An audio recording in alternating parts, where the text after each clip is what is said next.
Good morning, students. Welcome to NS classes. Let us start question number 21 of MCQ. If alpha and beta are the zeros of a polynomial fx equal to px square minus 2x plus 3p and alpha plus beta equal to alpha beta means sum of zeros equal है product of zeros के, then हमें किसकी value find out करनी है p की. ठीक है, और अल्फा और बीटा है क्या, जीरोस है गिवन पॉलिनोमियल की.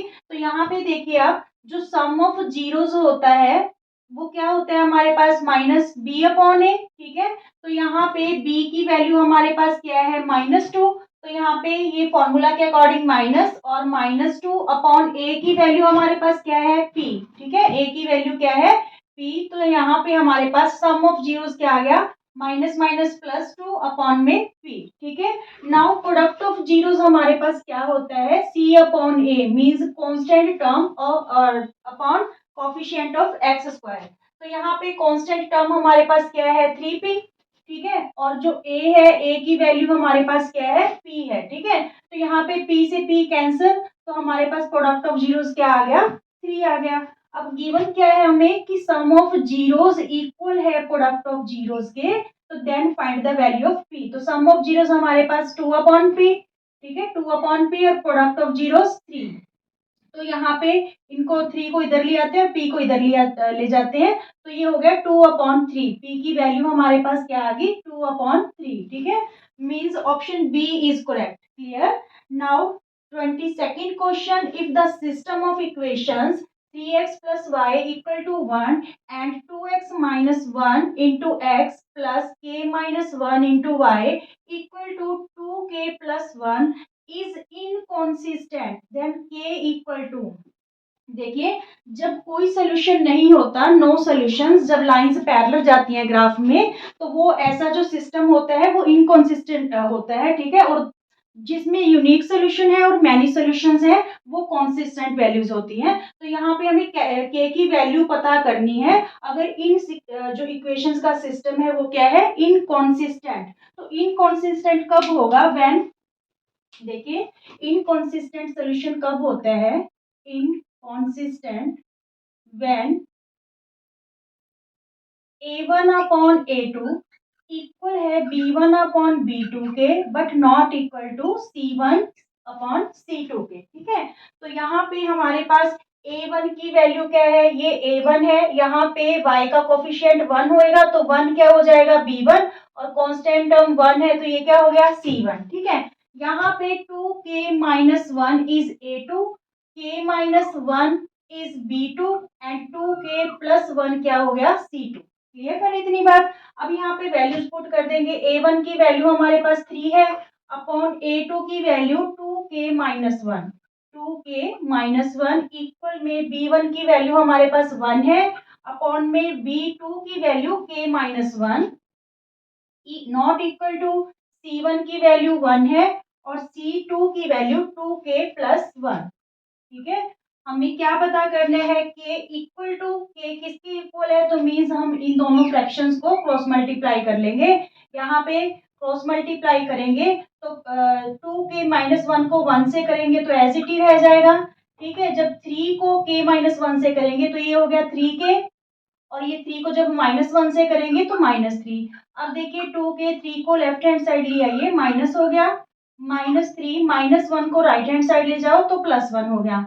यहाँ पे आपके पास रहा -k इक्वल टू -2. तो k की वैल्यू हमारे पास क्या आ रही है 2 आ रही है. ठीक है, means option D is correct. ठीक है, जब आपका यहाँ पे इनकॉन्सिस्टेंट सोल्यूशन होगा ना स्टूडेंट्स, तब ग्राफ पेपर पे वो लाइंस हैं जो वो क्या जाएंगी पैरेलल जाएंगी. मींस इस कंडीशन में जो इक्वेशंस होती हैं ये इनका कोई सोल्यूशन नहीं होता. ठीक है, कोई सोल्यूशन नहीं होता. क्लियर. Okay,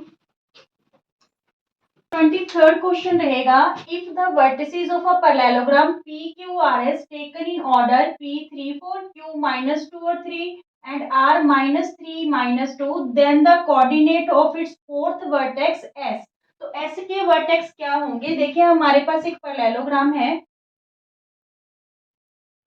PQRS. ठीक है, तो P के कोऑर्डिनेट्स 3 और 4 गिवन है, Q के -2 और 3 और r के कोऑर्डिनेट्स गिवन है -3 और -2 और s के कोऑर्डिनेट्स हमें क्या करने हैं, फाइंड आउट करने हैं। तो जो पैरेललोग्राम होती है, पैरेललोग्राम की जो डायगोनल होते हैं वो बाइसेक्ट करते हैं मिड पॉइंट पे, ठीक है। कहाँ पे बाइसेक्ट करते हैं, मिड पॉइंट पे। मींस जो पी आर के मिड पॉइंट्स होंगे वो किसके इक्वल होंगे, क्यू एस के मिड पॉइंट्स के, ठीक है। तो यहाँ पे हम कौन सा फॉर्मूला यूज करने वाले हैं, मिड पॉइंट फॉर्मूला। तो यहाँ पे हम कैसे निकालेंगे, देखिए मिड पॉइंट्स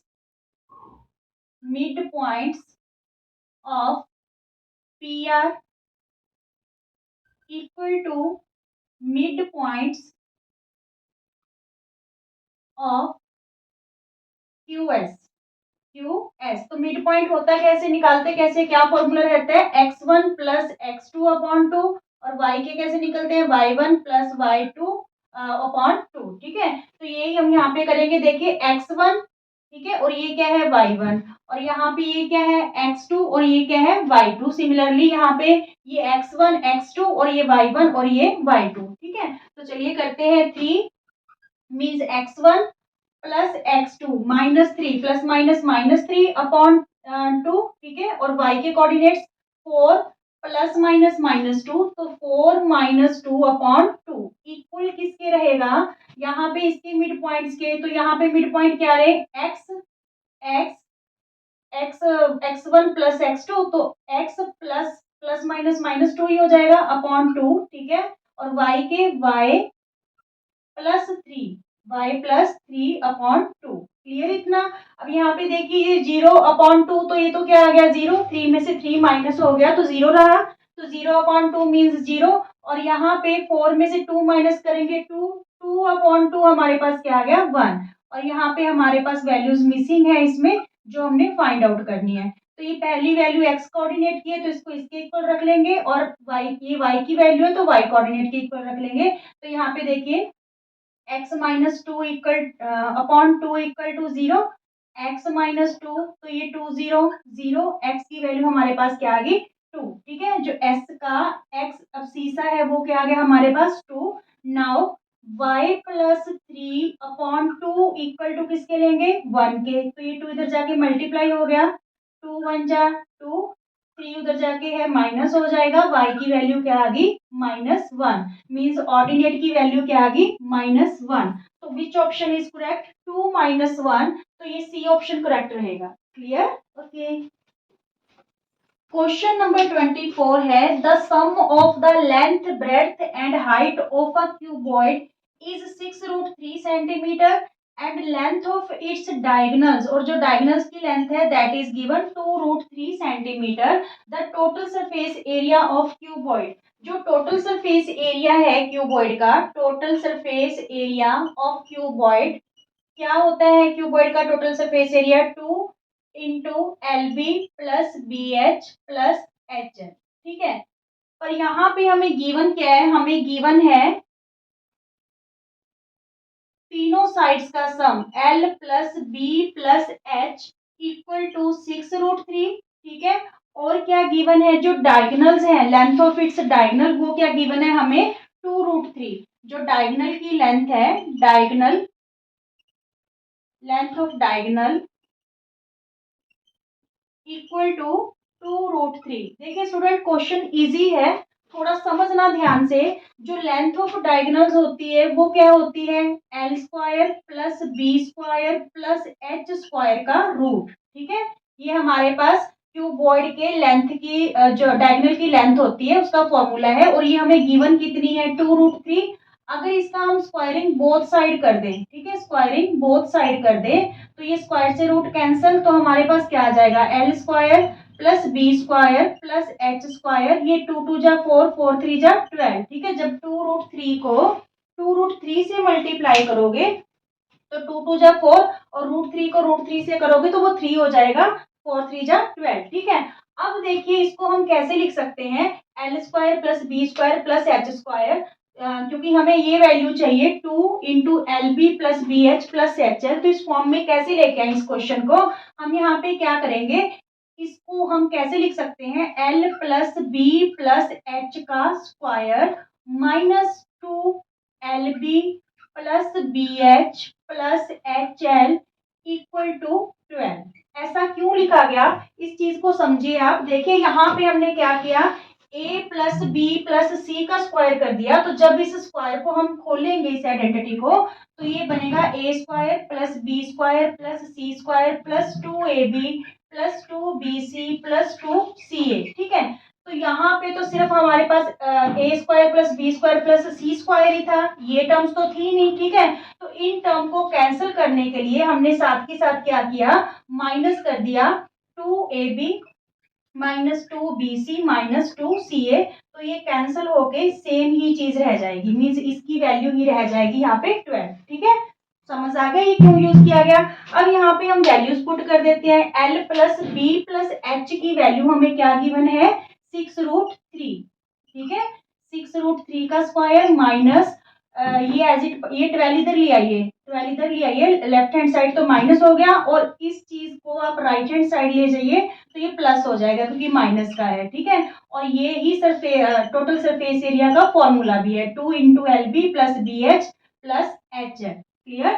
अब ये 6 6 36 को 3 से मल्टीप्लाई कीजिए तो ये क्या आ गया, 108। ठीक है, 108 minus 12 equal to 2 LB plus BH plus HL। ठीक है, तो यहाँ पे जब 12 इसमें से माइनस करेंगे तो 96। ठीक है, 96 सेंटीमीटर स्क्वायर, ये क्या है, टोटल सरफेस एरिया का ही फॉर्मूला है क्यूबॉइड का। ठीक है, तो 96 centimetre square, option C is correct. ठीक है, एक बार फिर देख लीजिए, जो लेंथ ऑफ डायगोनल होता है ना स्टूडेंट्स, उसका हमारे पास फॉर्मूला होता है √L² plus B square plus H square, that is given 2√3। तो हम स्क्वेयरिंग बोथ साइड करके यहाँ पे वैल्यू निकाल ली, L² plus B square plus H square equal to 12।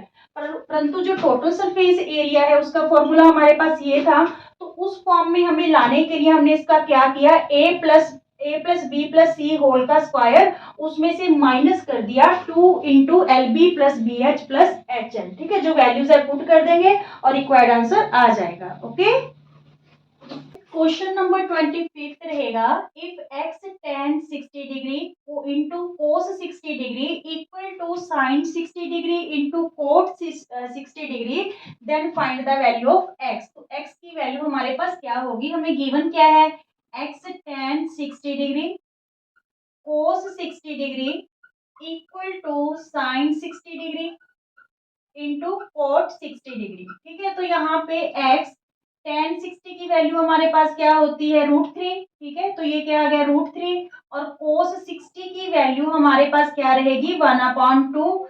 sin 60 की वैल्यू होती है √3/2, और cot 60 tan का रेसिप्रोकल होता है। ठीक है, tan 60 अगर √3 है तो cot 60 क्या हो गया हमारे पास, 1/√3। तो यहाँ पे √3 से √3 कैंसल, ये वैल्यू आई आपके पास x √3/2 ठीक है, इक्वल में क्या रहा, 1/2। तो x की वैल्यू हमारे पास 1/2, ये इधर जाके रेसिप्रोकल हो जाएगा, 2/√3, 2 से 2 कैंसल, x की वैल्यू हमारे पास क्या आ गई, 1/√3। और यहाँ पे जो x की वैल्यू है, ऑप्शन में आपको क्या गिवन है, cos 30, tan 30, sin 30, cot 30। तो जो x की वैल्यू है, यहाँ पे हम चेक करेंगे किस थीटा की वैल्यू है जो 1/√3 होगी, तो ये हमारे पास tan 30 होता है। tan 30 की वैल्यू क्या होती है हमारे पास, 1/√3। तो option B is correct. Clear. Now 26th question, if sin theta plus cos theta equal to √2, then tan theta plus cot theta, means हमें tan theta और cot theta की वैल्यू फाइंड आउट करनी है। if sin theta plus cos theta हमें क्या given है, √2 के equal given है। ठीक है, तो यहाँ पे कंडीशन क्या है कि if sin theta plus cos theta equal to √2, then find the value of tan theta plus cot theta. ठीक है, प्लस कोट थीटा की हमें क्या करनी है, वैल्यू फाइंड आउट करनी है। तो यहाँ पे हम क्या करेंगे, ये वैल्यू फाइंड आउट करने के लिए सबसे पहले स्क्वायरिंग बोथ साइड कर देंगे। ठीक है, स्क्वायरिंग बोथ साइड, तो ये a प्लस बी का होल स्क्वायर हो गया। ठीक है, तो चलिए उस आइडेंटिटी को हम खोलते हैं। A square means sine square theta plus cos square theta plus 2 into sine theta into cos theta. Clear. A square plus B square plus 2 a b, ठीक है। और यहाँ पे स्क्वायर से रूट कैंसिल हो गया तो क्या आ गया हमारे पास 2। अब देखिए जो आइडेंटिटी है sign square theta plus cos square theta, इसकी वैल्यू हमारे पास क्या होती है 1 होती है। और यहाँ पे +2 sine theta cos theta equal to 2, ठीक है। ये वाली जो आइडेंटिटी है स्टूडेंट्स, मैंने आपको हर क्वेश्चन में बताया है कि जो 3 आइडेंटिटीज हैं ये आप टिप्स पे कर लीजिए। Sine square theta plus cos square theta equal to 1। Second है 1 plus tan square theta equal to sec square theta. Third identity है 1 plus cot square theta equal to cosec square theta. ये identities आपके बहुत काम आने वाली हैं exam में, ठीक है। अब देखिए चलिए आते हैं इस क्वेश्चन पे। तो यहाँ पे हमने sign square theta plus cos square theta की वैल्यू क्या पुट कर ली 1 पुट कर ली, ठीक है। अब देखिए ये 1 है जो राइट हैंड साइड जाके क्या हो जाएगा माइनस हो जाएगा 2 साइन थीटा कोस थीटा। तो ये जब 2 माइनस 1, ठीक है, तो यहाँ पे साइन थीटा कोस थीटा की वैल्यू क्या आ गई 2 में से 1 माइनस करेंगे 1, और जो ये 2 मल्टीप्लाई था इधर आके क्या हो गया डिवाइड। तो sign theta into cos theta की वैल्यू हमारे पास क्या आई 1/2। चलिए अब हमने वैल्यू किसकी फाइंड आउट करनी है ten theta plus cot theta की, ठीक है। इसको हम तोड़ के लिख लेते हैं। टेन थीटा को लिख सकते हैं हम sine theta upon cos theta, और कोट थीटा रेसिप्रोकल होता है टेन का, तो ये हो जाएगा cos theta upon sine theta, ठीक है। अब ये एलसीएम में हमारे पास क्या आ गया, एलसीएम में हमारे पास आया साइन थीटा और कोस थीटा, ठीक है। तो ये साइन को साइन से करेंगे तो साइन स्क्वायर थीटा हो जाएगा, प्लस ये क्या हो जाएगा कोस स्क्वायर थीटा, ठीक है। तो यहाँ पे हम क्या करेंगे sign square theta plus cos square theta की वैल्यू अभी क्या बताई क्या होती है 1। और यहाँ पे साइन थीटा और कोस थीटा की value sign theta into cos theta की वैल्यू हमारे पास क्या आई थी 1/2। तो ये रेसिप्रोकल हो जाएगा 2/1। तो वैल्यू क्या आ गई हमारे पास tan theta plus cot theta की 2 आ गई, ठीक है। क्या वैल्यू आई 2। तो which option is correct B option, ठीक है, B option is correct. Clear students 27th question है in the given figure DE parallel BC and A is given A units, EC given B units, DE given X units and BC given is Y units, then which of the following is true। 4 options given है हमें, तो बताना है कि कौन सी value चारों में से ट्रू है। देखिए सबसे पहले जो DE है दैट इज पैरेलल BC, ठीक है। तो हम यहाँ पे क्या यूज कर लेंगे बीपीटी थ्योरम। तो अकॉर्डिंग टू बीपीटी थ्योरम क्या होगा DE upon BC equal to AE upon AC। यहाँ पे EC मत लगा देना। अगर आप देखो तो एक ट्रायंगल तो ADE फॉर्म हो रही है इस DE की लाइन की वजह से, और एक ये पूरी ट्रायंगल ABC।